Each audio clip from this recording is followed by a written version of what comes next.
Bueno, muy buenos días a todos y a todas que se conectaron para esta actividad Brasil rumbo a elecciones.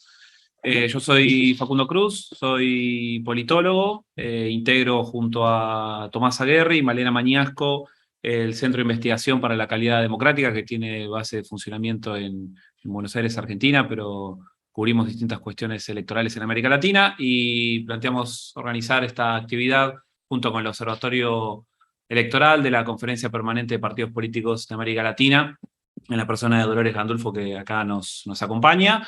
La idea de la charla de hoy es conversar con dos conocedores del territorio político, de la política brasilera, para tener un panorama más claro del proceso electoral que se viene. Estamos muy cerquita dentro de 10 días.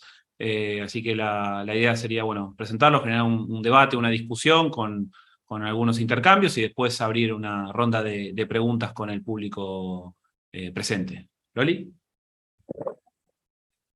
Bueno, bienvenidos a todos y todas. En primer lugar, agradecerle al Centro de la Calidad Democrática, y a Tomás, a Malena y a Facundo por incorporar esta perspectiva, ¿no? de conversar sobre todo no solo desde la academia, sino también de los referentes políticos que están en el día a día de este proceso electoral tan relevante para la región, que es el proceso electoral que van a vivir los brasileños y las brasileras el próximo domingo 2 de octubre, y bueno, desde el Observatorio Electoral de la COPAL, que venimos acompañando todos los procesos electorales en la región, y bueno, este próximo domingo 2 de octubre vamos a estar observando el proceso allá. Nos parecía muy relevante que todos y todas podamos escuchar de primera mano tanto a Mónica como a Everton, que ahora los voy a presentar, que nos cuenten cuáles son las perspectivas para el próximo domingo 2 de octubre, para este proceso que bueno, todos lo venimos siguiendo desde hace mucho tiempo, sobre todo,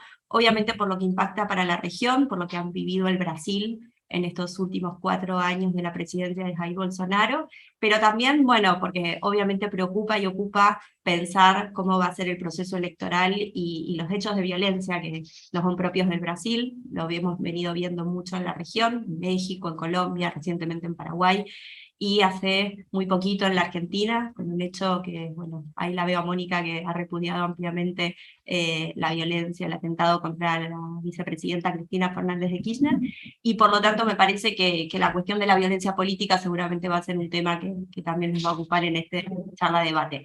Así que sin más, les presento a quienes nos van a acompañar el día de hoy, y además también agradecerle a todos los que están conectados, porque ha habido un gran interés en esta charla.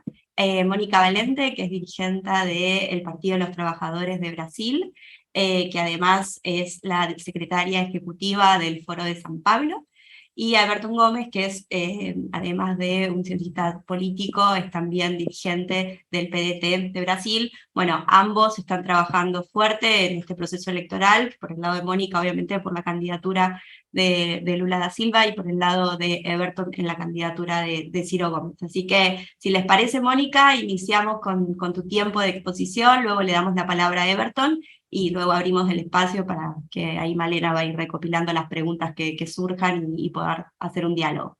Así que la palabra es tuya.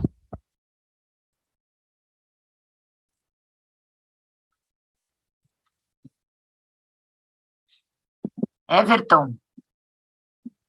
Mónica, vos primero. Ok. Primeiro você, Mônica. Ok, gracias. Muy buenos días, queridos amigos, queridas amigas. Muchísimas gracias a la COPAL y al CICAD por la invitación de estar aquí.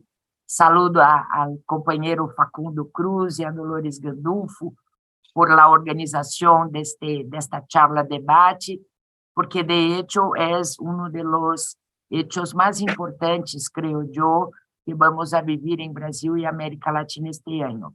También saludo a mi querido compañero Everton Gómez, que es miembro del PDT, Partido Democrático Trabalhista, un partido con una larga trayectoria de lucha y defensa de la soberanía nacional de nuestro querido Leonel Brizola, que todos de nuestra América y de la Patria Grande lo conocemos, y su historia y su memoria la honramos. Bueno, companheiros e companheiras, estamos a 10 dias das eleições brasileiras, da primeira volta. Como vocês sabem, acá em Brasil há duas voltas. Se o candidato que tem mais votos em la primeira volta não logra os 50% mais de los votos válidos em la primeira volta. E se nenhum candidato logra ganhar em la primeira volta, cerca de 28 dias depois, há uma segunda volta entre os dois primeiros colocados em las eleições da primeira volta. Además de isso, el 2 de outubro, elegimos 27 governadores de los 27 estados brasileiros. O Congresso Nacional, renovamos 1/3 do Senado neste ano, e toda a Câmara Federal e as Assembleias Legislativas de los estados. Então, em la primeira volta, é uma grande eleição, com muitos candidatos, muita disputa em nível local e também nacional. A gente se atenta muitíssimo mais para o quadro nacional presidencial, pero é uma eleição muito grande em la primeira volta. Em la segunda volta, solamente se não há vitória, no caso presidencial, em la primeira volta, se hace la segunda volta, pero também em la segunda volta, que seria o 30 de outubro, há possíveis segundas vueltas eleitorais em los estados de las candidaturas de los governadores. Então, que também pode ser a segunda volta uma eleição não solteira, não solitária. Vamos certamente ter muitos processos de segunda volta em los estados de la nação. Bueno, temos muito, vocês certamente estão acompanhando por esses 4 anos a tragédia que significa Bolsonaro para nosso país, em termos da democracia, do pueblo, da gente, do emprego, a volta de Brasil para o mapa da hambre da ONU, as ameaças à democracia, às instituições brasileiras que logramos construir desde o fim da ditadura, ameaçadas por Bolsonaro por muitas vezes, incluso esta semana no exterior. Ha hecho também esse tipo de ameaça em Londres e também em Nova York, na Assembleia da ONU, pero também governo que basicamente volta as costas, suas espaldas para o povo. Todos vimos na pandemia o comportamento de Bolsonaro com relação às pessoas, às famílias. Tuvimos dos maiores índices de mortalidade e enfermidade, com 700.000 pessoas falecidas na pandemia e comportamento de Bolsonaro totalmente irresponsável com o povo. Bueno, en el campo democrático, tenemos, además de la candidatura a la reelección de Bolsonaro, que tiene esas características que ustedes conocen, en el campo democrático tenemos las candidaturas del expresidente Lula, del exministro Ciro Gomes, de una senadora por el PMDB, por el MDB, la senadora Simone Tebet, e a senadora Simone Tronic por outro partido que se nombra União Brasil. São todas as candidaturas, eu diria, do campo democrático que se opõem a Bolsonaro de uma maneira ou de outra em termos de seus ataques à democracia, pero com miradas diferentes, principalmente entre as duas candidatas mulheres, tanto Simone Tebet como Soraya Tronic, são candidaturas que têm uma mirada, incluso econômica, mais liberal. Não sei se é exatamente neoliberal, mas concepção econômica liberal, enquanto Lula e Ciro Gomes não têm essa concepção liberal e muito menos neoliberal. As duas candidaturas se opõem ao modelo neoliberal e buscam construir um projeto de desenvolvimento nacional, com cada um com suas características, pero se encontram nesse campo, no campo da defesa da soberania nacional e de um projeto de desenvolvimento autônomo e soberano do Brasil. Claro que, como Lula ha sido presidente por 2 vezes, Ciro ha sido ministro, governador no estado de Ceará, também tem uma larga experiência pública de gestão pública. Os dois têm miradas um pouco diferentes nesse aspecto do projeto nacional de desenvolvimento, pero os dois se encontram no campo do antineoliberalismo desde o ponto de vista econômico e de salida para nosso país e nossos pueblos. É claro que em uma disputa eleitoral como essa, onde temos a infelicidade de ter um presidente candidato à reeleição com cerca de 30% de intenção de votos, com o perfil de Bolsonaro, é uma tragédia independente do resultado, porque mirem que há 30% das pessoas em Brasil que apoiam seu governo, suas ideias retrógradas, machistas, misóginas, antidemocráticas e de um país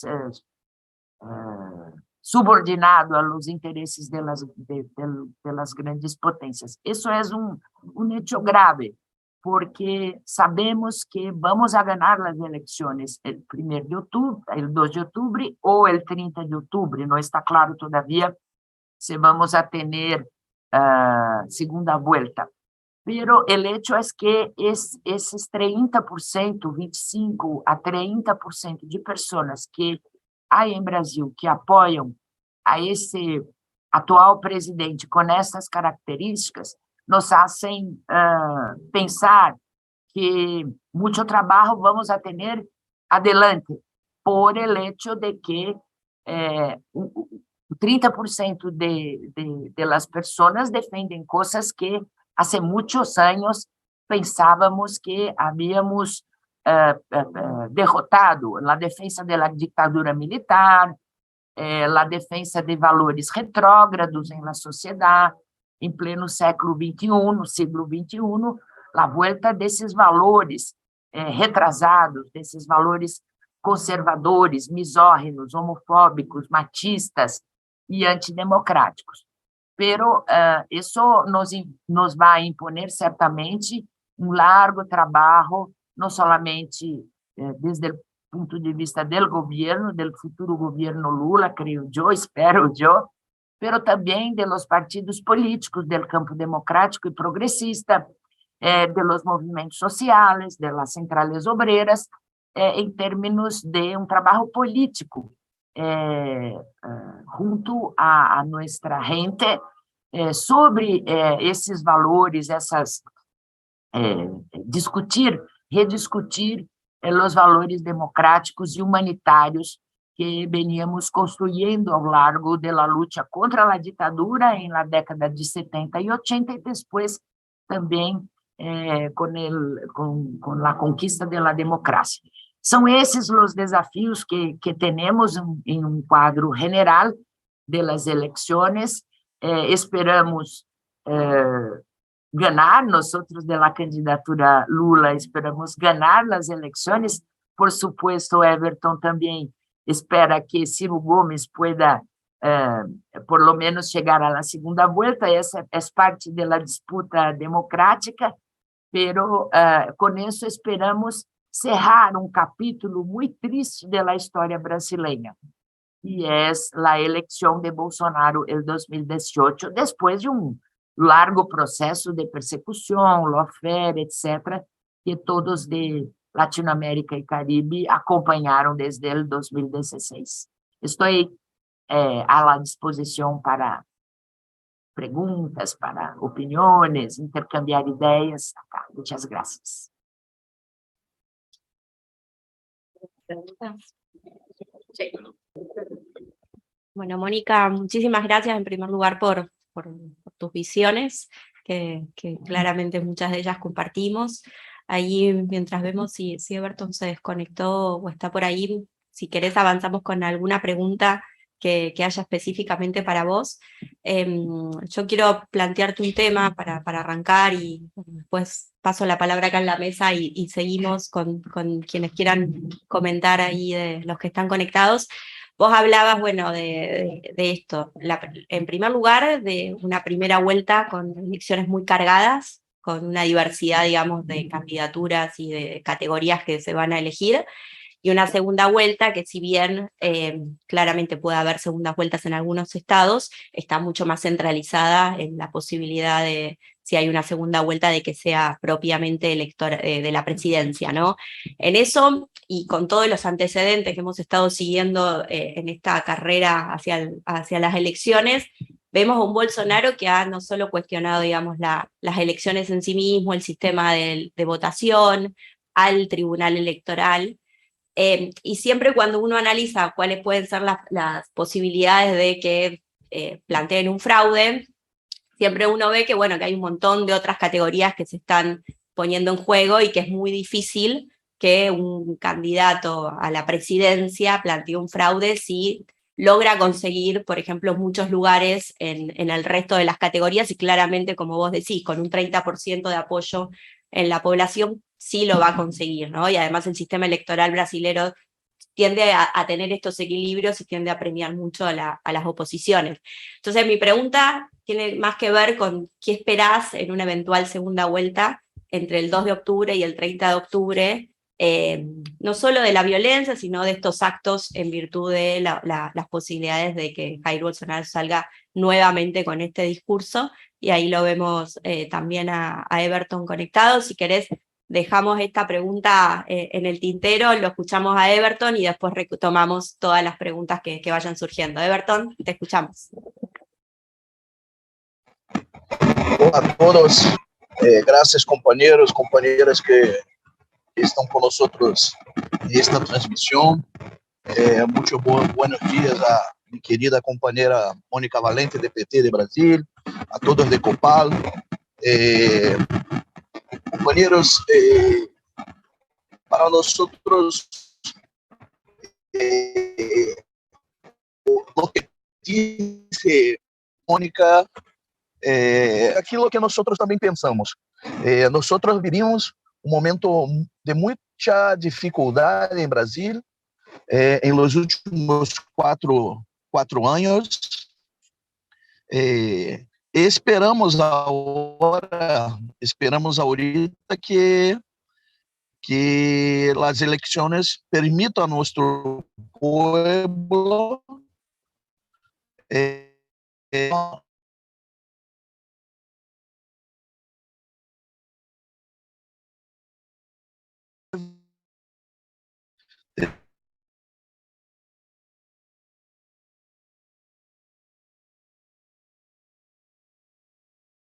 Everton, nós não estamos te ouvindo. O som está muito ruim, deixa eu te ajudar. Se você desligar a sua câmera, talvez melhore o som. Vou falar em português para que ele me oiga. Sí, si podés desconectar la cámara para que te escuchemos mejor. Everton, desconecta a câmera, porque nós não estamos te ouvindo. Tirei.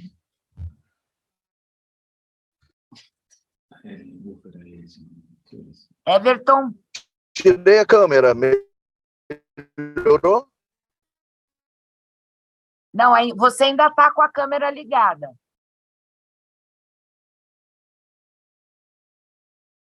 Ele desconectou.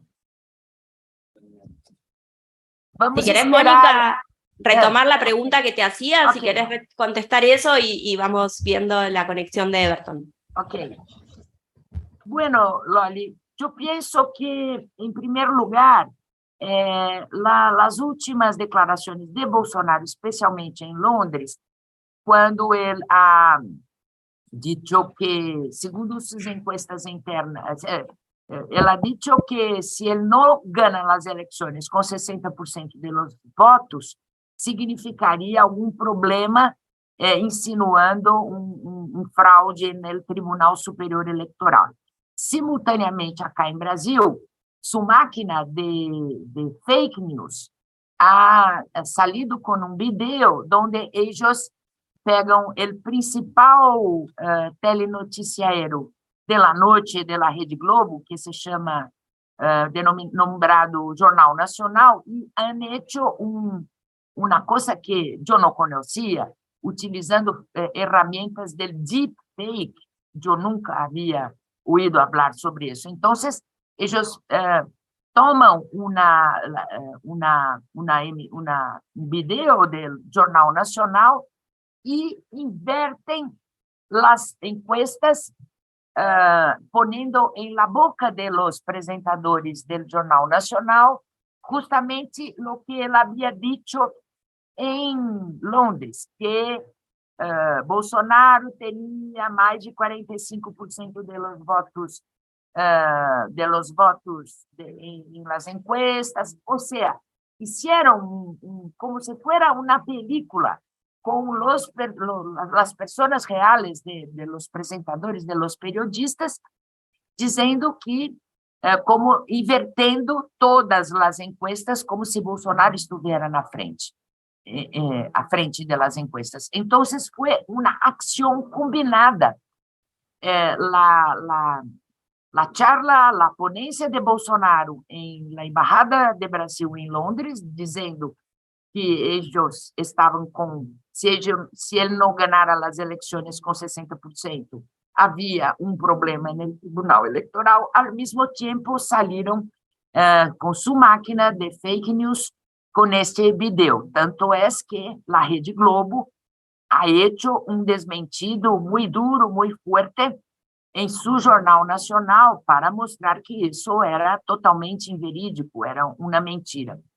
Então, com isso, percebemos que Bolsonaro sigue tentando, em primeiro lugar, em minha opinião, manter seu núcleo duro de eleitores mobilizados em torno a seu desenvolvimento eleitoral, a seu desempenho eleitoral, para mantê-los, incluso, como, por exemplo, ha hecho Donald Trump em Estados Unidos, que, además de tentar a invasão do Capitólio, mantém alto grau grau considerável, não alto, grau considerável de organização interna em seu partido, em seu país, tendo em conta as próximas eleições, no caso de Trump. Pero Bolsonaro é tipo que nós decimos é tosco, pero tiene uma estratégia política e eleitoral muito inteligente. A segunda coisa é que esta postura de Bolsonaro agressiva contra adversários políticos incentiva a violência. Isso é grave problema que temos, porque tuvimos já 2 casos de pessoas assassinadas, pessoas que declaravam voto em Lula, ou um deles era tesoureiro do Diretório Municipal de Foz do Iguaçu, em Paraná, foi assassinado por bolsonarista em sua festa de cumpleaños, e depois trabalhador rural que foi assassinado por seu companheiro de trabalho, exatamente porque se declarava que ia votar em Lula. A postura de Bolsonaro incentiva a violência e a violência política. Isso, sem dúvida, há efeito, uma tentativa de amedrontar as pessoas no processo eleitoral, para que não vão a votar, para que não ponham suas remeras com seus candidatos, seus adesivos, suas pegaditas de seus candidatos, especialmente de Lula. Pero não está, hasta este momento, não está surtindo efeito esse tipo de ameaça. E o Tribunal Superior Eleitoral também está tomando muitas providências públicas para garantizar a segurança das eleições e durante o processo eleitoral. Por exemplo, proibindo que em las urnas electorales, en los locales donde las personas van a votar, no se pueda ir armado con armas. E, bueno, isso é um absurdo pensarmos que chegamos em 2022, em Brasil, com a necessidade do Tribunal Eleitoral ter uma lei que proíbe a gente de ir com armas no local das eleições. Isso, por si só, já é um absurdo. Pero, por outro lado, frente a essa situação, o tribunal vem tomando medidas para contener, né, para reprimir, para mostrar à sociedade brasileira que estão atentos e que vão coibir esse tipo de coisa. E da parte dos partidos políticos, dos movimentos sociais, etc., também há um trabalho de conscientização, de pacífico, né? Todos nossos militantes e eleitores de Lula, de Ciro, de Simone, de Soraya Tronic, são militantes e partidos que defendem a democracia, a solução pacífica, nada de violência. E, por último, o tema da possibilidade de não reconhecimento por parte de Bolsonaro ao resultado eleitoral, porque, bueno, todo indica que ele vai perder as eleições, Nós temos é claro que nunca se pode sacar de nossa análise a possibilidade de algum tipo de coisa mais autoritária com parte das Forças Armadas, pero a cada dia diminui, vamos a dizer assim, no que Bolsonaro e sua gente não tenha esse tipo de delírio, que eu considero um delírio autoritário. Pero a política camina, o cenário político camina para uma eleição. Por isso, para nós é muito importante que ganhemos em la primeira volta, com toda a delicadeza que eu quero transmitir a meu querido companheiro Everton. Não quero ofender, porque há uma polêmica entre nós acá, de primeira volta, Ciro Gomes, não sei o quê, voto útil. Não quero entrar nessa polêmica, por supuesto, somos do mesmo campo político em la sociedade, pero uma possível vitória em primeira volta cria condições um pouco mais seguras, ou vamos a dizer, mais fortes, para evitar um arrobo autoritário da gente de Bolsonaro e do próprio Bolsonaro.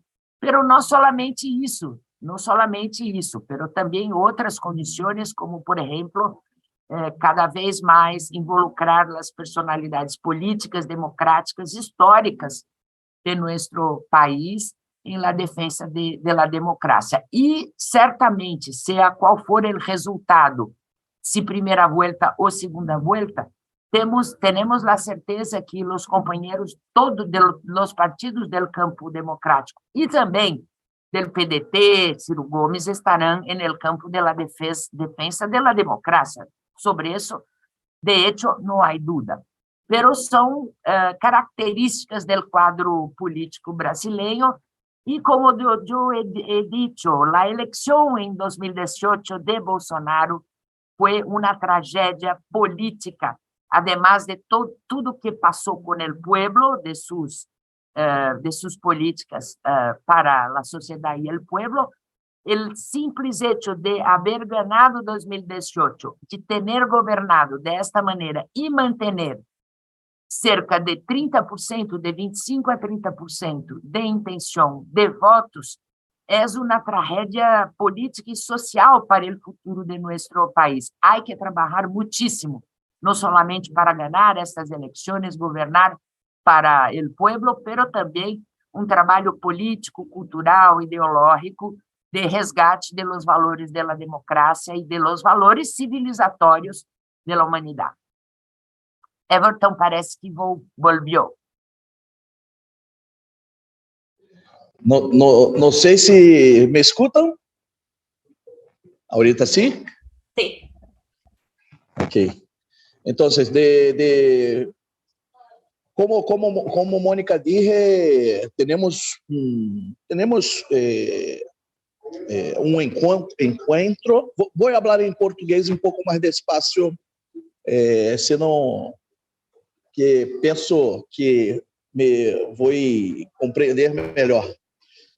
Como a Mônica disse, nós nos encontramos de uma forma geral nas ideias que ela apresentou e na sua fala. Para nós, o Brasil, nos últimos 4 anos, passou por um processo muito difícil e nós temos muita esperança que o resultado dessas eleições vá permitir um novo ciclo político para o nosso país. Talvez o que nos diferencie, como a Mônica muito bem colocou, seja para que caminho nós devemos seguir. Essa é hoje a principal discordância, talvez, entre as candidaturas colocadas no campo da esquerda, no campo progressista no Brasil. Aqui, fazendo um acréscimo, nós ainda temos mais 2 candidaturas pequeninas do ponto de vista eleitoral, mas candidaturas consolidadas e importantes, né? Da companheira Sofia Manzano, pelo Partido Comunista Brasileiro, e por um outro partido progressista temos um companheiro Péricles, que é o único candidato negro nas eleições, pelo Partido da Unidade Popular, que é um partido recém-criado também no campo da esquerda, para além das candidaturas da senadora Simone Tebet, do MDB, que é um partido tradicional brasileiro, e da outra senadora que a Mônica muito bem já colocou. Dito isso, é importante que fique claro o que nos leva, por exemplo, a manter a nossa candidatura nesse momento no Brasil. Hoje, logo ao acordar, eu recebi uma carta de companheiros da América Latina desejando a renúncia da nossa candidatura em prol da candidatura do presidente Lula, figura que nós do PDT temos muito respeito. Mas é importante dizer que, para nós, hoje, o projeto representado pelo Bolsonaro é extremamente negativo para o Brasil, mas também o projeto representado hoje pela aliança que é construída em torno da candidatura do presidente Lula, também, de alguma forma, nós acreditamos que não aponta uma novidade para o nosso país, né? É uma candidatura muito construída em torno da ideia do medo que gera o Bolsonaro, mas que se consolida trazendo personagens da história política brasileira que estão muito distantes do projeto político que nós advogamos para o nosso país, que é um projeto nacional de desenvolvimento sustentável. Então, é importante que os companheiros da América Latina compreendam que existem tonalidades diferentes dentro da esquerda brasileira. Principalmente aqui, hoje, nós falamos para um grupo de companheiros mais jovens. O PDT, que apresenta a candidatura de Ciro Gomes, é o partido político que representa no Brasil a Revolução de 1930, que deu o caráter de modernização da economia nacional, rompendo com as amarras de uma política do passado, agrária, exportadora, né, escravocrata. É o partido político da tradição do presidente Getúlio Vargas, que para nós foi o maior presidente da nossa história. É a corrente política que foi golpeada na década de 60 e sobre a qual se instalou uma ditadura sangrenta no nosso país. Nós somos a continuidade da organização, do partido político do presidente João Goulart, que foi golpeado no Brasil em 1964, derrotado pelas elites nacionais que estavam conectadas com os interesses dos grandes grupos econômicos internacionais. Portanto, a nossa candidatura não é uma candidatura colocada como se fosse uma pequena divergência do ponto de vista da história e da política. Não, nós temos um projeto construído para o nosso país há muitos anos, um projeto legítimo. E muitas vezes, e a Mônica colocou, hoje nós temos no Brasil uma polêmica, né, sobre a manutenção ou não da candidatura do Ciro, e queremos deixar bem claro, essa candidatura foi uma candidatura construída nos últimos 8 anos, porque o Ciro foi candidato na eleição passada, né? Então ele já vinha fazendo campanha, e que apresentou e caminhou por todo o Brasil apresentando um projeto. Projeto esse que hoje nós não vemos colocado, por exemplo, na candidatura. E aqui também, muito respeitosamente, a Mônica sabe que, embora as divergências eleitorais elas existam, mas nós do campo progressista, nós temos que nos respeitarmos, mas nós temos um projeto que nos diferencia muito do projeto político e econômico que hoje é apresentado pelo PT. Projeto esse que, na nossa avaliação, respeitosamente, é o projeto que, pelos seus erros, né, não pelos seus acertos, mas pelos erros que foram cometidos no ciclo dos governos de esquerda no Brasil recente, né, do governo Lula e do governo Dilma, erros estes que permitiram a ascensão de um movimento até então inimaginável no nosso país, que é esse movimento liderado pelo Bolsonaro. Não foram os erros, não foram os acertos do governo do PT, liderado pelo PT, que nós, inclusive, participamos. O Ciro foi ministro do PT, né? Ministro do PT, não, ministro nos governos do PT, no governo do presidente Lula. Mas não foram os acertos desse governo que produziram o Bolsonaro, mas sim os erros cometidos ao longo desse ciclo de governo. Erros esses que, no nosso entendimento, não se buscaram corrigir. E ao não se corrigir esse caminho que para nós produziu o bolsonarismo hoje, é que nós mantemos a nossa candidatura, né? Recentemente nós temos uma adesão de uma companheira muito significativa para nós, a companheira, a ex-ministra Marina Silva, que foi candidata a presidente da República também, ex-militante do PT, né? Uma companheira internacionalmente conhecida pela sua luta, pela sua brava luta em defesa da Amazônia e do meio ambiente brasileiro, e ela recentemente aderiu à candidatura do presidente Lula.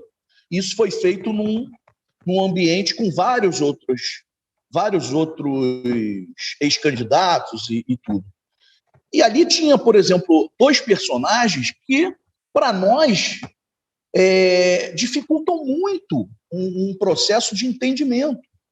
Estava ali a presença do ex-candidato a presidente do partido do PSDB no Brasil, que é candidato a vice-presidente do Lula hoje, que é o Alckmin, né? O Alckmin representa tudo aquilo que nós somos contra. Inclusive o PT foi contra. O Alckmin defendeu a vida inteira as privatizações, o neoliberalismo, o desmonte do Estado, né? O sucateamento do serviço público, a entrega das riquezas nacionais. Hoje, esse personagem ele está colocado na chapa da candidatura do PDT como vice-presidente da República. Estava ali também presente o ex-presidente do Banco Central do governo Lula, Henrique Meirelles, presidente do Banco de Boston, né? Ex-presidente do Banco de Boston, que também é um neoliberal de carteirinha, que também representa o atraso para o nosso povo. Ele saiu dessa reunião onde a Marina aderiu ao governo Lula, ao projeto Lula, e deu uma declaração logo após dizendo, olha, nós precisamos fazer uma rigorosa reforma administrativa e nós temos que privatizar todas as estatais que sobraram no país. Portanto, não posso considerar que esse projeto vai trazer avanço para o nosso povo. E é isso que mantém viva a chama da esperança da candidatura do Ciro Gomes a presidente. Porque nós temos um projeto hoje muito consolidado, discutido com a sociedade civil, né? E que, se de certa forma eleitoralmente parece isolado, mas ele constrói uma nova corrente de opinião, aliás, reconstrói, dá uma nova densidade a uma corrente de opinião do campo da esquerda brasileira, que é muito importante, inclusive se o presidente Lula, na segunda volta, no segundo turno, ganhar as eleições, para que nós possamos marcar à esquerda quais são os rumos que esse país precisa seguir. Né? Hoje, o PT está, por um projeto eleitoral, está aderindo àqueles que são seus históricos inimigos. O PT hoje senta à mesa e constrói o seu projeto, né, respeitosamente aqui com a minha companheira Mônica, mas constrói o seu projeto sentado à mesa com aqueles que acabaram de golpear a presidente Dilma Rousseff ali atrás. Para nós, isso é uma grande incoerência. Nosso candidato Ciro Gomes entrou com 3 pedidos de impedimento, né, contra o Bolsonaro. O presidente Lula não assinou nenhum. Nós entramos com dezenas de ações, fazendo com que o governo Bolsonaro retroagisse nas suas ações de governo, que eram nefastas aos brasileiros. O PT não nos acompanhou nessas ações junto à Corte Suprema Brasileira. Né? Nesse momento, mais uma vez, o presidente Lula acaba de dizer que não vai a um debate numa das grandes cadeias de televisão do Brasil. Que esquerda é essa que não quer discutir e debater o Brasil no momento que nós temos para discutir as ideias que podem transformar o nosso país? Então, companheiros, respeitosamente aqui, e claro, compreendendo que nós estamos no mesmo campo da esquerda, que é necessário o rigor e o respeito entre nós, mas nós temos sim muita coisa que nos diferencia no nosso projeto histórico e nesse momento eleitoral. E o nosso inimigo maior, certamente, é o Bolsonaro. Mas nós não podemos ficar aprisionados numa falsa palavra de ordem de luta contra o fascismo, se essa luta só se dá nesse momento eleitoral. Quer dizer que não era importante, nos últimos 4 anos, lutar contra o Bolsonaro para derrubar o fascismo? Só se tornou importante agora, há 1 mês das eleições? Nós estamos nas ruas, nas praças, nas universidades, nos locais de trabalho há 4 anos, lutando todos os dias contra o fascismo representado pela candidatura do Bolsonaro. Infelizmente, nós não assistimos ao nosso lado, como sempre estiveram, durante muitos momentos, nós não assistimos os companheiros que hoje defendem a candidatura do presidente Lula. E pior, nós não vimos o presidente Lula nas mesmas trincheiras nos últimos 4 anos, porque para o projeto eleitoral do PT e do presidente Lula, era mais interessante manter o país dividido entre 2 grupos, né, que aparentemente se antagonizam, o bolsonarismo e o petismo, o PT e o Bolsonaro. Era mais interessante manter essa divisão para que ela se finalizasse num processo eleitoral, impedindo a ascensão de qualquer outro grupo que negasse tanto o projeto político do Bolsonaro, como negasse o projeto político do PT, representado na candidatura Lula. Então, companheiros, para finalizar, espero que tenham me compreendido. Para nós temos um grande respeito, né? Esperamos que o Bolsonaro saia derrotado nesse projeto eleitoral. Para nós não acreditamos que a eleição vai ser finalizada em la primera vuelta. Nosotros no creemos nisto. Nem mesmo quando Lula teve sua popularidade mais alta, ele ganhou em primeira volta.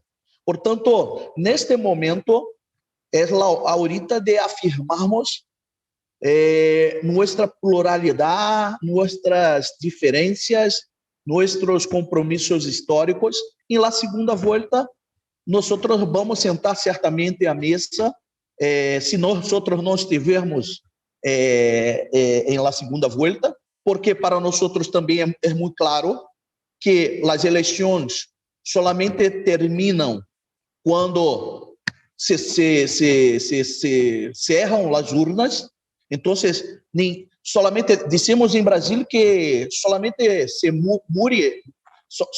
morre de véspera, se morre antes do dia, os perus de Natal, né? Então, antes do dia da eleição, nós não podemos afirmar nada. A Mônica vai concordar comigo, jamais na história desse país, nem nós do campo progressista, nem mesmo a direita, talvez acreditasse que teríamos um presidente como o Bolsonaro, né? O Bolsonaro é fruto de um caldo de cultura e de um fato, principalmente de um fato que gerou uma comoção nacional, que foi a agressão que ele sofreu por uma facada, que talvez o impulsionou à presidência da República. Nenhum de nós, que analistas sérios de política, acreditaríamos que o Bolsonaro pudesse vencer as eleições na eleição passada. Isso é fato, né? Então, acreditamos, temos muita confiança no nosso projeto, acreditamos que vamos estar no segundo turno, espero que estejamos no segundo turno com a Mônica lá, né, o Lula e o Ciro, para que a gente possa definitivamente debater o Brasil, que é o que nós queremos. Mas se nós não estiver lá a candidatura do presidente Lula, né, certamente nós vamos buscar um entendimento dentro daquilo que é possível avançar do ponto de vista progressista. Certamente, e aqui eu quero deixar isso muito claro, porque muitas vezes isso nas redes sociais vem sendo aventado, né? E eu agradeço a Mônica no momento que ela nos apresentou e ela colocou isso de forma muito contundente. Nós somos uma organização política da esquerda brasileira que temos um histórico de luta contra o fascismo, contra a direita, né? Inspirados na melhor história do nosso líder maior, Leonel Brizola, e jamais nós vamos ser linha auxiliar de um projeto de direita, do bolsonarismo, e jamais nós estaremos num segundo turno, na segunda volta, ao lado do Bolsonaro. Jamais, né? Certamente, se nós não estivermos, nós vamos buscar um entendimento com a candidatura que tiver lá e que tiver a maior possibilidade de derrotar o bolsonarismo. Ao lado do Bolsonaro, certamente o PDT nunca caminhará. É isso, falei muito e misturei aqui as estações, Mônica. Muchísimas gracias, Everton. Muy claras tus palabras. Y bueno, vamos a abrir el momento de las preguntas, si quieren hacer alguna intervención, quienes están conectados, si quieren hacer vía chat alguna intervención. Y si quieren en este tiempito entre que vemos quienes quieren contestar, por ahí te pregunto, Everton, esto mismo que le habíamos preguntado a Mónica, con respecto al tema de la violencia, cómo estás visualizando, que sé que vos también estás viajando mucho por el territorio, cómo estás visualizando de cara al proceso electoral la cuestión de la violencia.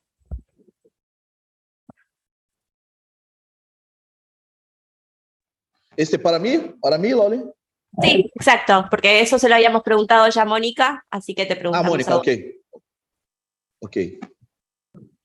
Não, Everton, ela fez uma pergunta para mim sobre o tema da violência, que eu vou pedir para ela repetir para você, porque foi aquele momento que desconectou. ela fez para mim aquela pergunta e aí eu respondi. Então, ela vai refazer a pergunta para que você possa responder. Loli, se você puder repetir a pergunta, eu acho que ele não ha oído tu pregunta en la primera vez que tú ha preguntado. Gracias, Mónica. Siempre tan clara. Se nota que estás acostumbrada a la moderación del Foro de San Pablo. Bueno, no, Everton, lo que le había comentado a Mónica es que lo que estamos viendo un poco en todo este proceso previo a la observación allá en Brasil, la cuestión vinculada a la posibilidad de que entre la primera y una eventual segunda vuelta, por todos los dichos que Bolsonaro ha venido haciendo en relación a la posibilidad de fraude electoral, las críticas al sistema de votación, el enfrentamiento con el tribunal, y obviamente este caudal de voto y de afinidades del 30% que hablaba Mónica, que hoy consolida el bolsonarismo, si ves que entre esa primera y la eventual segunda vuelta pudiesen suscitarse situaciones de violencia que lamentablemente estamos viendo, no solo en el proceso que se ha venido dando en el Brasil, sino en muchos procesos en América Latina. Vamos lá. O bolsonarismo, ele de fato expressa, é um movimento que expressa, como os movimentos proto-fascistas, né, de forma geral, ele expressa muito sentimento de violência. As posições do presidente da República, elas inspiram uma massa, que é uma massa que até certo ponto era deseducada politicamente, e elas acabam sendo muito influenciadas no caminho da rejeição, da negação daquilo que é diferente, né? E nós temos visto, sim, alguns casos de violência aconteceram. A Mônica citou um caso de violência contra um companheiro do PT. Nós temos tomado conhecimento de alguns debates que acabam terminando em atos de maior agressividade. Então, nos preocupa, sim, que esse movimento proposto pelo Bolsonaro produza algum tipo de desordem, tal qual, por exemplo, aconteceu nos Estados Unidos com Trump na invasão ao Capitólio, né? Aqui no Brasil, isso tem acontecido mais esporadicamente, em partes separadas do Brasil, mas tem acontecido. Nós hoje, por exemplo, militantes de esquerda não podem caminhar livremente, porque certamente vão sofrer hostilidades, né? Vão sofrer agressões em las calles, né? Nós não poderíamos caminhar, que vamos sofrer alguma hostilidade em la calle. Se por exemplo, nós estamos com uma t-shirt, uma camisa vermelha, né, roja. Então, para nós isso é inimaginável em Brasil. O Brasil não tem uma tradição de violência política, nem mesmo em los momentos que nós tínhamos as maiores polarizações em política brasileira, nem mesmo nesses momentos anteriores teníamos registros de atos de violência. Talvez o ato de violência política que recuerdo seja um fator que impulsionou uma fake news histórica em Brasil, que se quedou na Revolução de 1930, que foi o assassinato de um líder em um estado brasileiro, em Paraíba, de João Pessoa. Desde lá, no recuerdo de atos mais grandes de violência política. Todavia, ahorita, com Bolsonaro, todos os dias nos chegam informações que militantes de esquerda são hostilizados, têm alguns casos de agressões, e isto nos preocupa muito, porque também houve uma grande corrida para a liberação indiscriminada de armas, de guns, em Brasil. Hoje, Bolsonaro tem muitos núcleos de seus militantes em clubes de armas, em clubes de tiro, não sei como dizem tiro, clube de tiro, né? Bolsonaro hoje tem militância que se organiza em clubes de tiro, né? Dado os estímulos permanentes que ele é hecho para que em Brasil tenha uma liberação armamentista. Então, temos sim muita preocupação com a possibilidade do crescimento da violência política. Certamente nós, PT, todos do campo progressista e democrático, rejeitamos isto com muita força, mas é uma realidade triste que recai sobre nosso país hoje.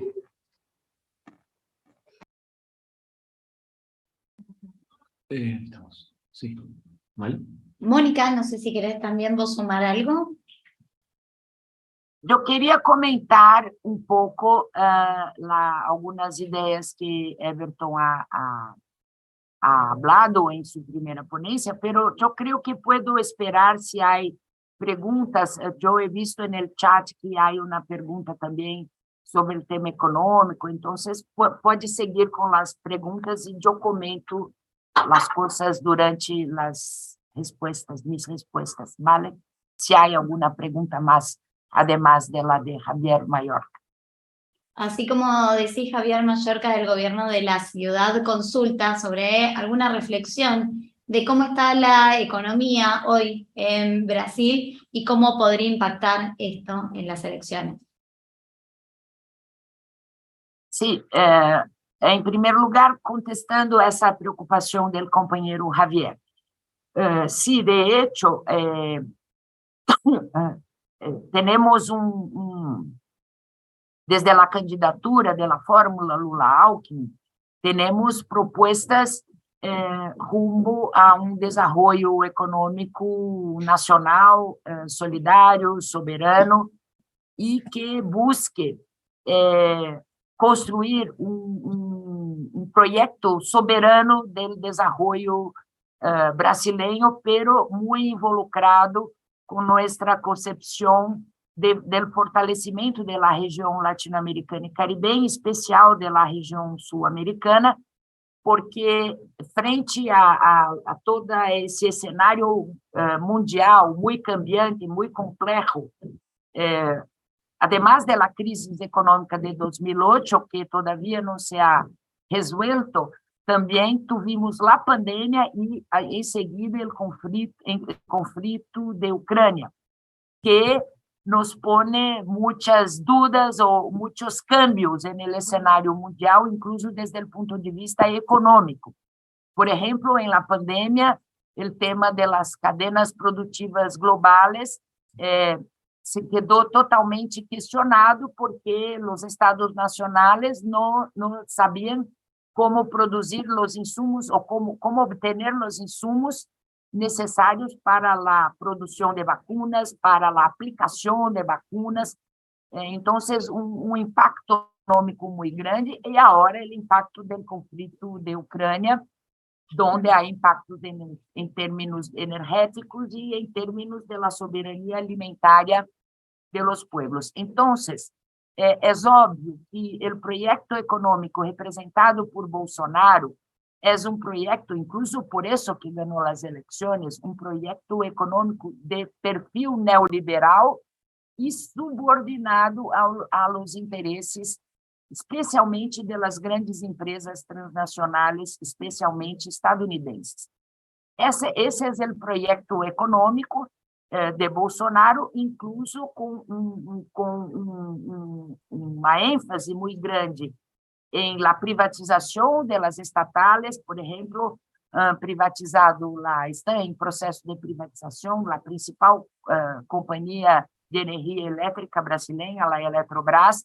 Fizeram todo processo de desnacionalização das empresas, do complexo da Petrobras, as refinarias, incluso o Brasil, que quase chegou à autossuficiência em petróleo, hoje dia importa muito do petróleo que nosotros utilizamos, siendo que había un proyecto nacional de construção e de refinarias de petróleo para o consumo interno, incluso por el tema de habermos descoberto as reservas de la chamada, de la nombrada,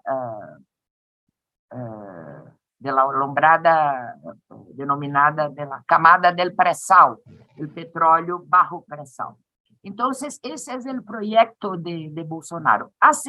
Este último ano, Bolsonaro ha aprovado no Congresso, onde detém maioria por mecanismos muito questionáveis e muito incluso antidemocráticos, ha hecho distribuição de bônus como o Auxílio Brasil, etc., pero sempre tentando com uma mirada eleitoral junto a las camadas mais pobres de la poblação, buscando com isso quebrar a rejeição de Bolsonaro nessas camadas mais pobres de la sociedade brasileira, pero isso não é um projeto econômico. Su projeto econômico é um projeto de cara neoliberal.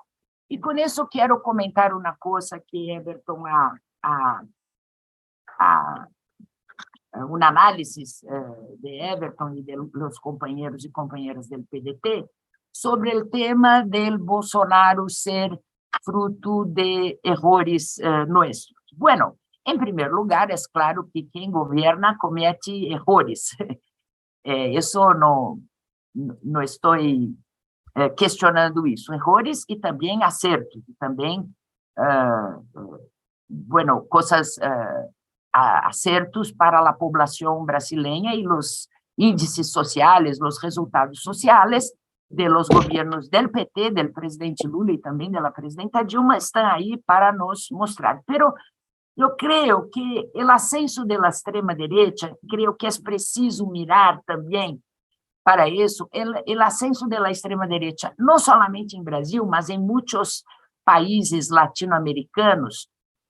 Algunos de ellos no lograron ganar elecciones, pero en otros sí. Pero es importante mirar que luego de la crisis económica de 2018, nosotros asistimos que acá en América Latina y el Caribe estávamos en un proceso de consolidación de gobiernos progresistas de manera general, com suas especificidades, pero todos antineoliberales. Era essa a característica principal de nossos governos. É claro que com seus matizes, suas diferenças, em cada país com suas especificidades. E o modelo neoliberal, em minha opinião, ha necessitado, entre comillas, de expedientes autoritários para impedir a continuidade desses governos. Tivemos golpes em Paraguai, em Honduras, luego em Brasil, depois em Bolívia, uso da força para impedir a continuidade de governos de corte antineoliberal.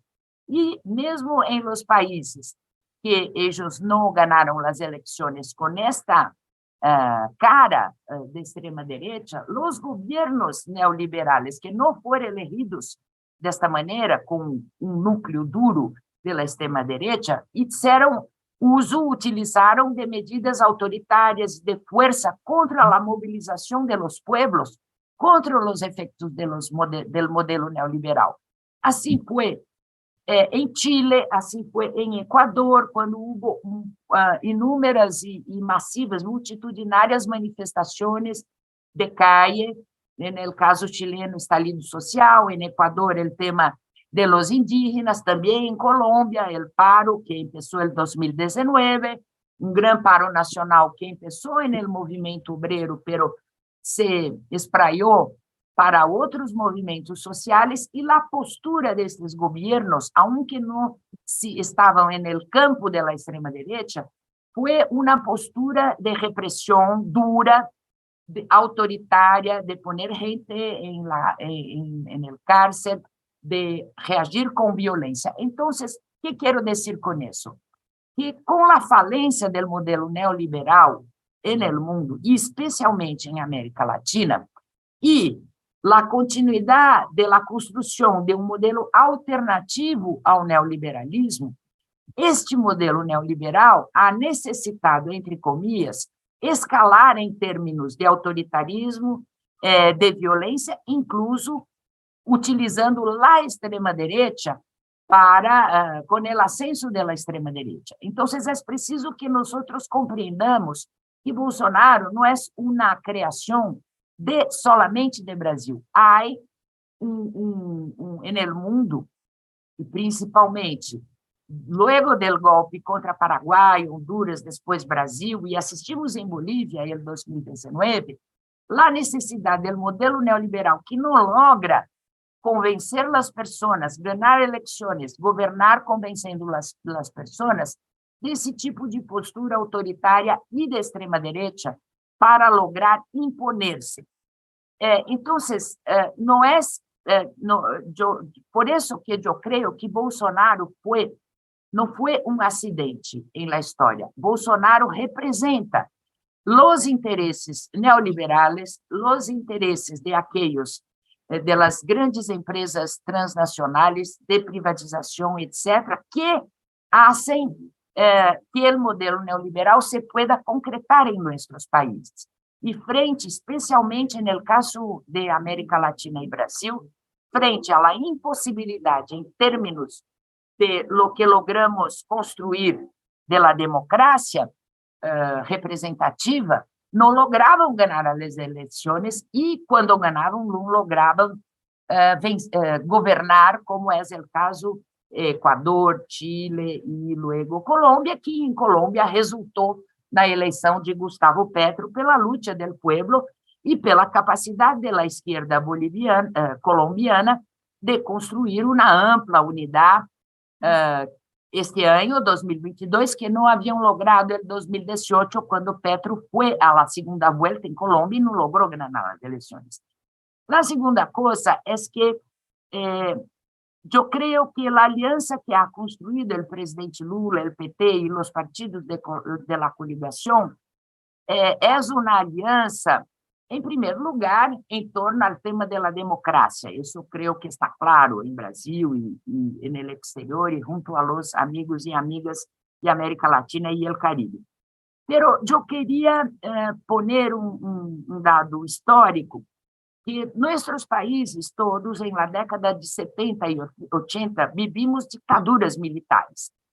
E quando logramos, a partir da luta da gente, dos partidos, centrais obreiras, etc., quando logramos derrotar as ditaduras militares, os processos eleitorais que tuvimos foram processos eleitorais onde quem venceu as eleições foram projetos democráticos, sim, pero ancorados no modelo econômico neoliberal. Foi o caso do Brasil, com Fernando Henrique Cardoso, e muitos outros casos.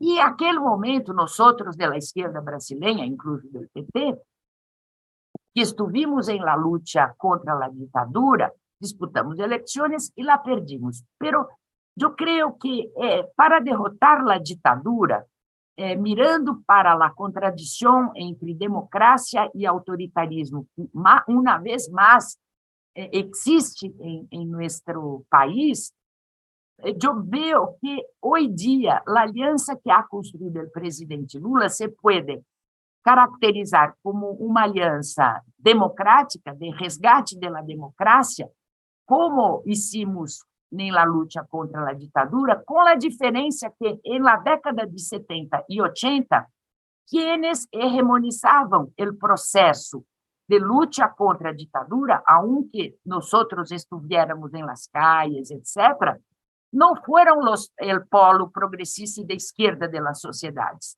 Foram aqueles democratas, pero que estavam apostando no modelo neoliberal. Hoje dia, em Brasil, a aliança que representa o presidente Lula é uma aliança democrática, sim, de luta por el resgate da democracia, pero bajo a hegemonia de um modelo antineoliberal. de um modelo do progressismo e da esquerda latino-americana e da esquerda brasileira. Então, é preciso poner em termos históricos essa aliança que Lula constrói para dizer que sim, é importantíssimo que esteja ao lado da principal candidatura de resgate da democracia em Brasil, todos os demócratas, incluso que em algum momento estiveram contra nós. Pero el hecho de estarem com nós hoje dia e com Lula bajo la direção do presidente Lula e desta coalizão, em primeiro lugar, significa uma autocrítica deles, aunque não seja pública. E segundo, que eles estão aderindo a um programa econômico de perfil antineoliberal, que visa um desenvolvimento nacional soberano, solidário, tendo em consideração o novo cenário mundial.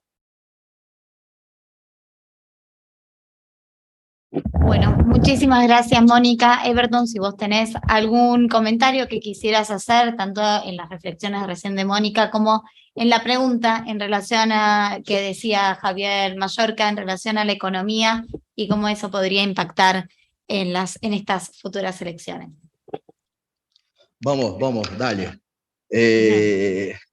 Mi querida compañera Mónica, que tiene la ternura de las grandes mujeres, de las grandes combatientes de Brasil, dije con mucha ternura y tengo grande respeto por PT y por todos los mis compañeros que están lá. Tengo grandes amigos en PT y una grande admiración. Todavía para nosotros hoy, el proyecto representado por la coalición liderada que tiene el liderazgo del presidente Lula, al contrario do que mi querida compañera de forma con mucha ternura, pero sin perder una pelea jamás, la Mónica dije acá, no, para nosotros no es claro que es un proyecto anti-neoliberal. Esto es algo que nosotros incomoda mucho, porque decíamos nosotros que el ciclo de PT en gobierno de Brasil hubo muchas victorias sociales y para nosotros eso es claro y apoyamos siempre, estuvimos con ellos en muchos de estos momentos importantes construyendo estas victorias. Todavía para nosotros el PT perde su postura anti-neoliberal, especialmente en dos momentos. Primero, cuando en primer gobierno Lula mantiene las características econômicas do governo anterior de Fernando Henrique Cardoso. Isto incluso fez com que PDT, com Brizola vivo, fosse o primeiro partido político brasileiro, antes que os comunistas incluso, que tenha um rompimento, e nós, com um ano de governo, nós rompemos com Lula e nos quedamos em la oposição, porque compreendemos que as políticas econômicas do primeiro governo Lula foram políticas econômicas neoliberais. E para nós, têm três características importantes para este debate. O governo Lula mantuve o tripé macroeconômico em sua economia. O governo Lula mantém as metas fiscais. O governo Lula tem uma política de câmbio que também lo caracteriza dentro de uma perspectiva neoliberal, mantém uma posição de superávites primários que impedem a inversão em la economia. Então, Eu vou falar agora em português porque a economia em espanhol para mim vai quedar difícil. Então, para nós, em que pese o PT ser um partido tradicional da esquerda, mas quando esteve no governo, ele manteve os principais fatores que determinam o que é ser uma política neoliberal, né? O que aconteceu, e aí eu trago aqui um resgate histórico, e a história é importante para que a gente possa caracterizar os fenômenos. Nós vamos olhar tanto para a esquerda na América Latina, quanto para a esquerda, por exemplo, na Europa, nos anos 90, e a esquerda latino-americana, de certa forma, e a esquerda europeia, que esteve no governo em algum momento, ela manteve a política econômica neoliberal. O que foi a terceira via na Europa? Senão a mãe, do ponto de vista do progressismo, de uma política neoliberal, né? Especialmente a partir da lógica do governo do Tony Blair, né? Do governo da França, do governo Schröder, enfim, assim como aconteceu também aqui na América Latina. Não vamos esquecer que, por exemplo, vou pegar um país vizinho, né, que nós desejamos muito um avanço. Vamos lembrar que na Venezuela, o Caracasso e todos os movimentos políticos que se desenharam para a ascensão do chavismo, num primeiro momento, foram uma reação às políticas neoliberais propostas por governos de centro-esquerda, social-demócratas, que estavam no poder naquele momento. Então, assim como aconteceu na Europa e mesmo em governos na América Latina, aqui no Brasil, o PT ele avançou socialmente, buscando uma política de inclusão a partir do incremento comercial para as famílias, né, uma política consumista, mas ele manteve as estruturas daquilo que nós chamamos de neoliberalismo, e que foi mantida no governo Fernando Henrique I, Fernando Henrique II, depois no governo Lula I, no governo Lula II, houve uma guinada à esquerda, fez com que nós do PDT regressássemos à base de apoio do Lula. Nós apoiamos, fomos o primeiro partido a apoiar a candidatura da presidente Dilma, antes mesmo que o PT definisse a candidatura da presidente Dilma, nós manifestamos nosso apoio. E no segundo governo Dilma e no segundo governo Dilma, ela deu uma guinada, que a gente chama aqui com um coche, deu um cavalo de pau, né? 180 graus, numa política que é a política que nós sempre combatemos. Então, houve a manutenção por parte do PT desse modelo hegemônico econômico que varreu as nossas economias nacionais. E aí eu concordo com a Mônica, quando ela diz que o bolsonarismo ele também é fruto de uma concepção internacional.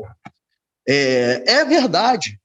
Nós precisamos fazer um mergulho, nós da esquerda tradicional, nós precisamos fazer um mergulho e discutir a globalização, ou a mundialização, como alguns países preferem chamar, e absorver aquilo que é positivo dessa globalização, mas termos a capacidade de fazer a luta e rejeitar aquilo que é negativo, que nos afasta das massas populares no processo de globalização, né? O PT, ele, de certa forma, ele acabou aceitando esse processo global como algo imperioso e não conseguiu, de alguma forma, romper com as amarras daquilo que nos aprisiona há séculos, as nossas economias, né? Então, com todo o carinho que eu tenho à Mônica aqui e aos companheiros do PT, e o respeito de verdade, né? Eu não estou entre aqueles que usam aí terminologias mais chulas e agressões. Muito pelo contrário, eu tenho muita esperança que os governos que venham para o nosso país aí no segundo turno, que eles consigam perceber isso. E é fundamental que o PT consiga romper com essas características que acabaram definindo nesse último ciclo, né? Que foi uma postura de adesão, talvez não adesão retórica. E é fato que todos os companheiros da coalizão de governo que liderou o Brasil pelo Lula ou pela Dilma vão rejeitar o neoliberalismo como teoria política e econômica, né? Isso é fato. Porém, quando a gente olha a prática do governo, quando a gente olha o desenho econômico da gestão governamental, nós vamos ver que ela manteve as bases econômicas daquilo que nós chamamos contemporaneamente, né, a partir dos anos 80, ali no final dos anos 70, que nós conhecemos pelas mãos da Thatcher e do Reagan, inicialmente, como neoliberalismo. Então, isso nos distingue hoje. Para nós, essa é uma diferença dentre os projetos que são apresentados pela candidatura do PDT, de Ciro Gomes, e pela candidatura hoje liderada pelo presidente Lula.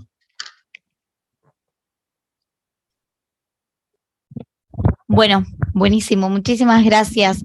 ¿Hay alguna otra pregunta por parte de quienes están conectados, conectadas? Pueden también prender sus micrófonos o levantar las manitos y sus videos. ¿Ninguna acá en la mesa, sino también? Bien. Ahí Bruno levantó la mano.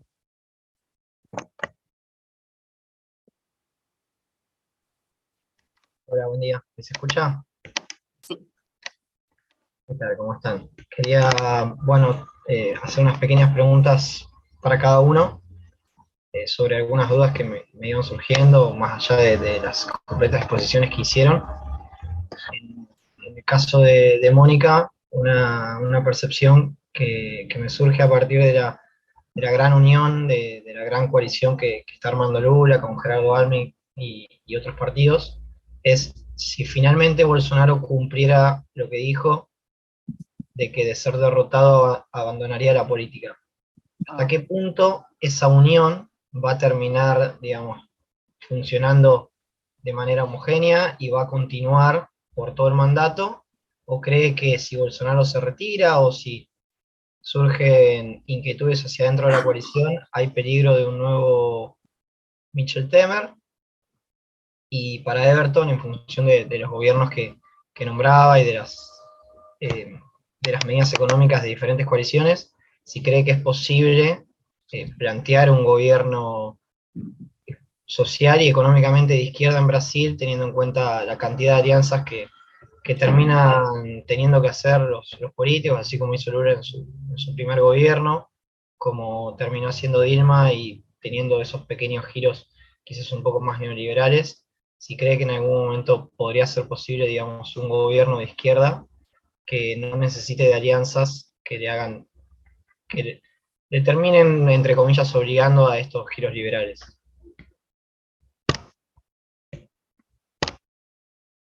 Bueno, ¿a quién le gustaría? ¿Mónica, comenzar? Sí. Mira, em primeiro lugar, Bruno, graças pela pergunta, porque o desafio da unidade das coalições eleitorais sempre é desafio dificilíssimo. Todos sabemos acá, de manter as coalições, incluso no campo da esquerda, pero además de isso, no campo democrático não é sencillo manter as coalições em termos incluso quando são amplias. Pero eu comentava em comentário anterior, eu dizia que uma das coisas importantes que eu vejo nesse processo atual é o hecho de que as diretrizes de programa da fórmula Lula-Alckmin são diretrizes bastante avançadas, em torno das quais construímos as alianças para este período de governo que espero que se inicie em 2023. Pero não é só isso. Eu creio que hoje dia há grande esforço de los partidos de izquierda e los partidos progresistas de elegir para o Congresso Nacional bancadas de parlamentários em número superior que nos pueda, como dizer, nos pueda dar um pouco mais de governabilidade em termos do Congresso Nacional, da Câmara de Deputados e do Senado, e também de los governos estaduais, porque, por exemplo, acá em São Paulo estamos numa disputa importante para elegir por primeira vez, estamos em primeira nas encuestas, para elegir a Fernando Haddad, que vocês certamente lo conhecem, que foi o candidato à presidência da República em 2018, quando Lula foi encarcelado e não ha podido concorrer. E se ganhamos em São Paulo, cambia muito a correlação de forças, incluso desde o ponto de vista econômico, de los principales sectores econômicos acá. Pero, además de isso, do próprio sistema eleitoral, da própria disputa do processo eleitoral, onde trabalhamos muito para melhorar a correlação de forças no Congresso Nacional e em alguns governos estaduais, por exemplo, a diferença vai ser São Paulo, porque no Nordeste, os governos do último período, e esperamos que continuem, está em primeira nas encuestas, são governos estaduais de caráter progressista, de caráter alinhado com este modelo antineoliberal. Pero uma preocupação de nós, e incluso de que eu creio que foi de nossos erros, não somente no governo de Dilma, pero também durante os governos de Lula, foi que nós não demos a devida importância ao processo de mobilização da sociedade brasileira e das calles. Então, isso é uma grande preocupação nossa, e desde o ponto de vista agora partidista do PT, não da coalição, digo agora, uma de nossas diretrizes é manter comitês de luta, comitês populares, que já vimos construindo desde a luta do Fora Bolsonaro.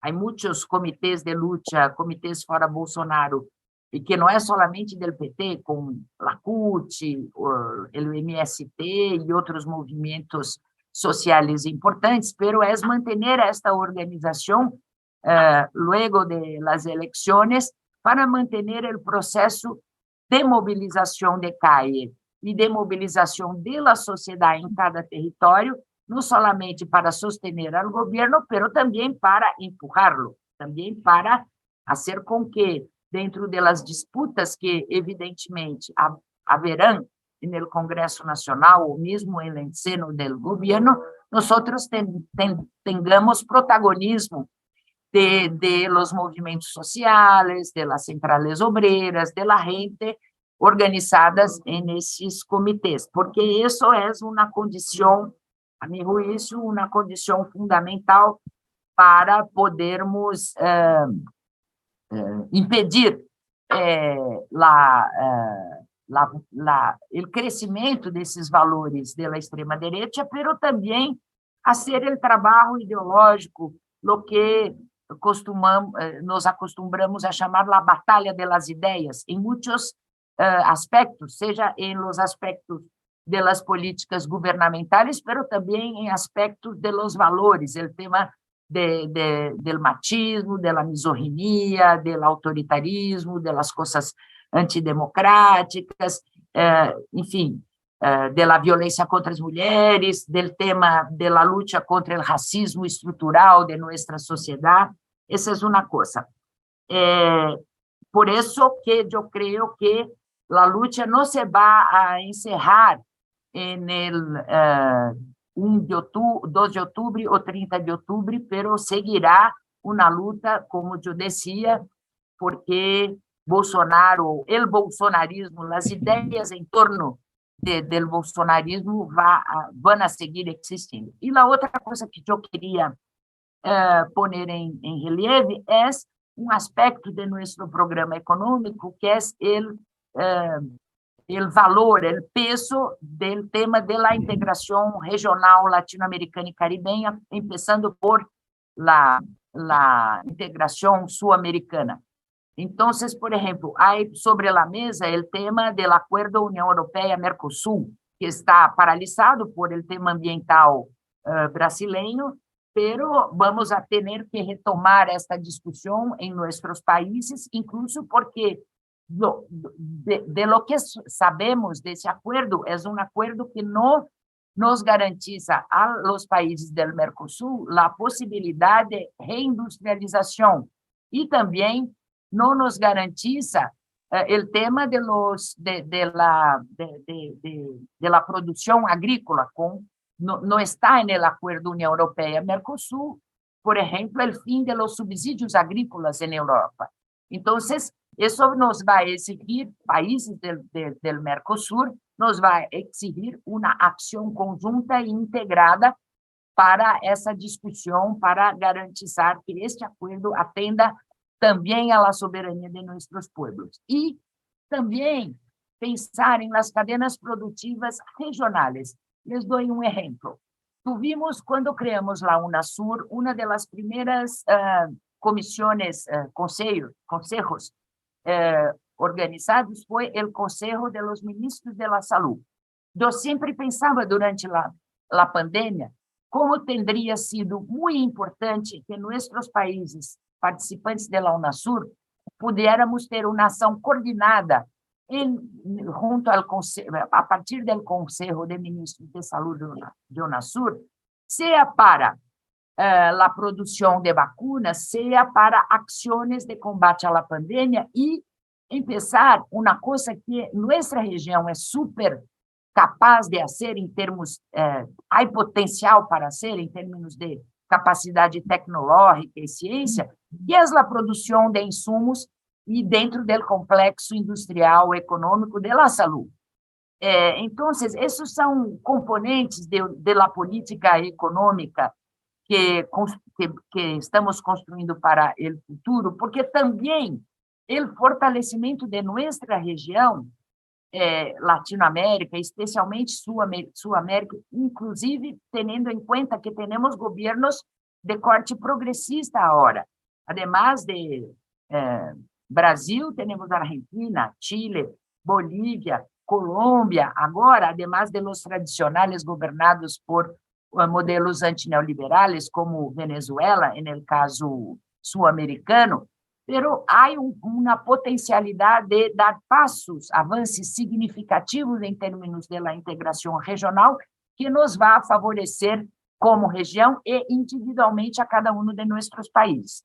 É lógico que há desafios grandes no processo da integração regional, como, por exemplo, e isso eu creio que cabe a Brasil, a discussão da superação das assimetrias de nossas economias, porque isso, de hecho, é problema que temos sobre a mesa, pero incluso para o Brasil é importante que podamos ter posturas para corrigir estas assimetrias e construir cadeias produtivas regionais com nossa população de quase 700 milhões de habitantes.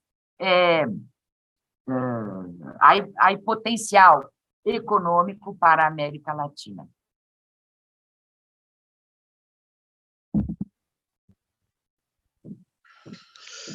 Vamos.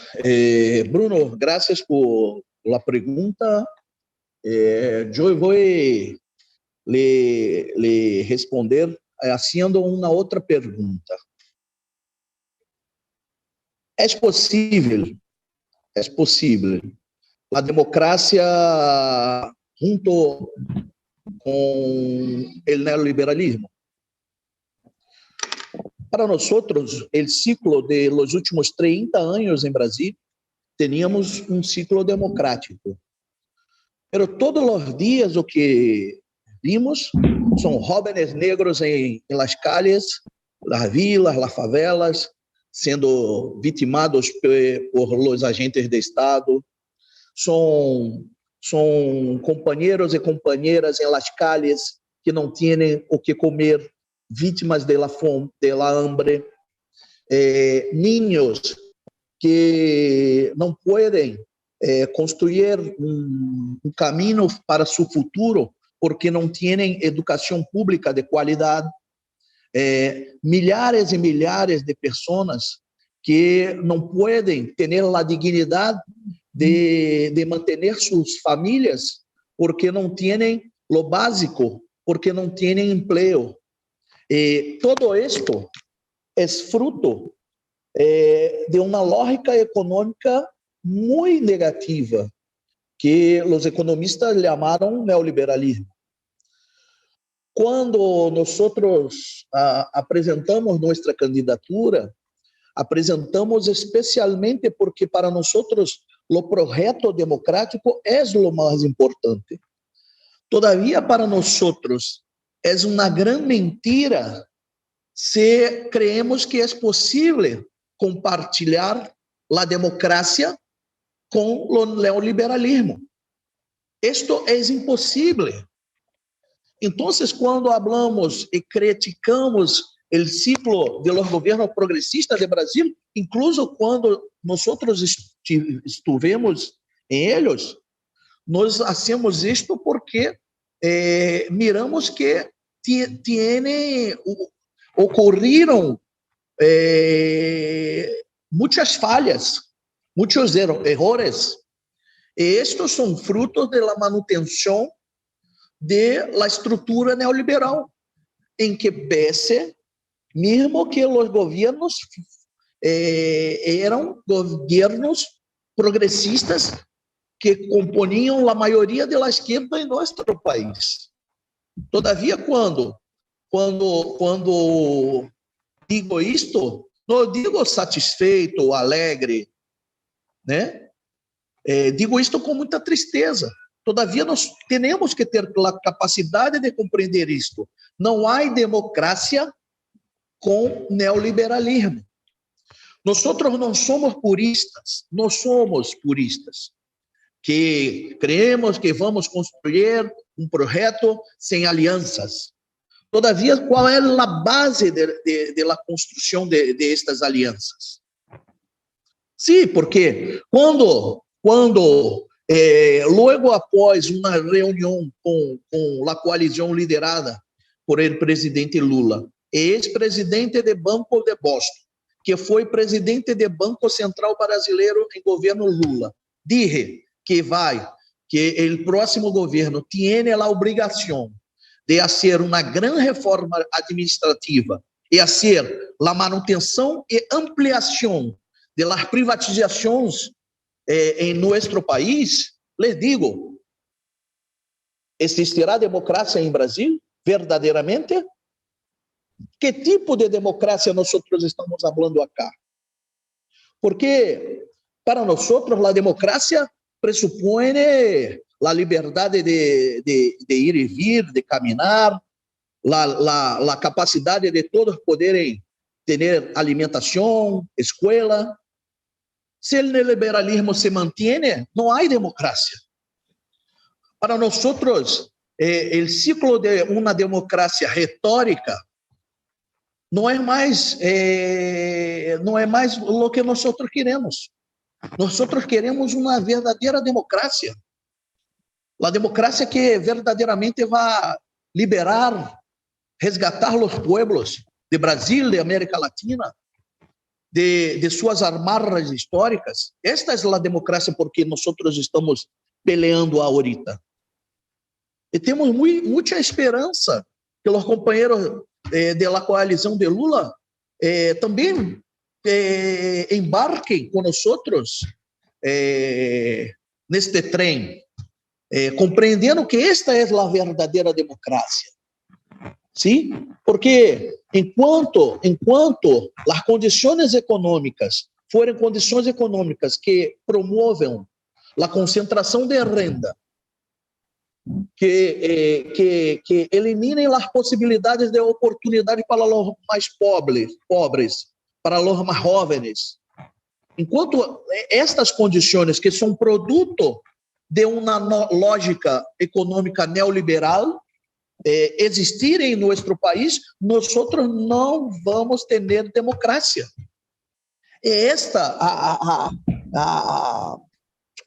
Como posso dizer, este é o centro de nossa mensagem. Para Ciro Gomes, a democracia que nosotros estamos buscando hoy de una manera general es una democracia retórica, porque en los últimos 30 años o modelo de governação política e econômica em nosso país, tecnicamente, permitiu a nós a democracia.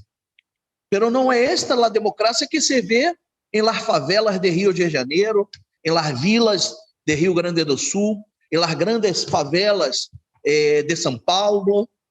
Não é esta democracia que nós buscamos. Claro, nós gostaríamos muito de ter uma coalizão mais ampla para liderar um grande projeto nacional de desenvolvimento, desarrollo sustentável. Todavia, nós optamos por não fazer as alianças que nos aprisionariam em um contexto, em um modelo de uma falsa democracia, que nos obrigaria em governo a manter a mesma lógica de todos estes governos que he citado antes, de Fernando Henrique, Lula, Dilma, Temer, que é o modelo que mantuve de pé o modelo neoliberal em Brasil. Claro, haciendo toda a salvaguarda em los governos Lula e Dilma do ponto de vista social. Nós não estamos de olhos cerrados, compreendemos, defendemos, entendemos que houve grandes avanços em muitas áreas em governos de Lula e Dilma. Todavia, enquanto o tripé macroeconômico neoliberal se for mantido, não vai haver democracia. E as alianças que nós rejeitamos hoje e que eles buscaram para construir uma democracia retórica, para nós efetivamente serão a grande âncora que vai impedir, caso esta aliança venga a vencer as eleições em Brasil, vai ser a grande âncora que vai manter, primeiro, o Brasil preso ao neoliberalismo. E segundo, e mais importante, que vai manter em Brasil, por conta das condições de dificuldade, a existência deste campo que surgiu, que foi o bolsonarismo, o fascismo, porque as condições colocadas serão as mesmas. Serão as mesmas. Quando minha querida amiga habla de Alckmin, sim, é um democrata, todavia é um neoliberal. Não temos dúvida disso, nem eu nem Mônica. Eu creio que ele, com respeito à sua coalizão, não vai falar sobre isso, todavia temos certeza que Alckmin é neoliberal, que Meirelles é neoliberal, e estes vão ocupar certamente posições estratégicas em futuro governo de liderança de Lula. Então, as condições, as estruturas vão ser mantidas. Então, para nós, não é esta a democracia que nós acreditamos e queremos construir em Brasil, e por isso mantenemos de pé nosso projeto nacional de desenvolvimento sustentável.